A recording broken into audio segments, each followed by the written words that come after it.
এই কক্সবাজার একসময় বাংলাদেশের না, বরং আরাকান রাজ্যের মগদের দখলে ছিল। আজকের ভিডিও কক্সবাজার জেলা নিয়ে। বাংলাদেশের দক্ষিণ পূর্ব উপকূলবর্তী এক আকর্ষণীয় জেলা কক্সবাজার।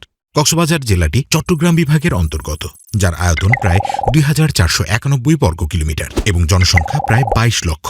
কক্সবাজারে রয়েছে বিশ্বের সবচেয়ে দীর্ঘ সমুদ্র সৈকত, যা প্রায় ১২০ কিলোমিটার দীর্ঘ এবং এখানকার দর্শনীয় স্থানের মধ্যে অন্যতম উখিয়া উপজেলার ইনানি বিচ, বাংলাদেশের একমাত্র পাহাড়ি দ্বীপ মহেশখালী এবং প্রবাল দ্বীপ সেন্ট মার্টিন। এই কক্সবাজার একসময় বাংলাদেশের না, বরং আরাকান রাজ্যের মগদের দখলে ছিল।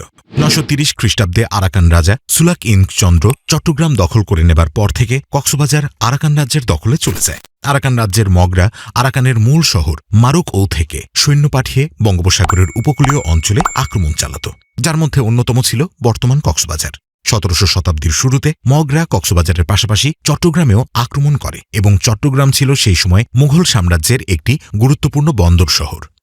চট্টগ্রাম নামটা কোত্থেকে এলো সেটা কি আপনি জানেন?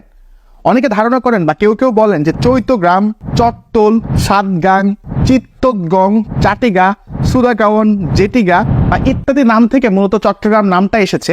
আপনি যদি ইতিহাসের দিকে খেয়াল করেন, এই চট্টগ্রাম বা চট্টগ্রাম যে জায়গাটাকে এখন আমরা চিনি, সেটা কিন্তু বেশিরভাগ সময় আসলে আরাকান যে রাজ্য রয়েছে, বার্মার আরাকান রাজ্য, তাদের সাথে একসাথে ছিল।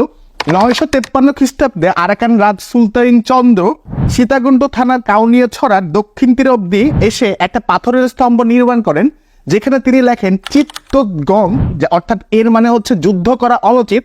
তো অনেকে ধারণা করে এই চিত্তগং থেকে আসলে চট্টগ্রাম কথাটা বা চট্টগ্রাম নামটা এসেছে। তো আপনি যদি এই ব্যাপারে কিছু জেনে থাকেন তাহলে সেটা আপনি আমাদেরকে কমেন্টে জানাতে পারেন।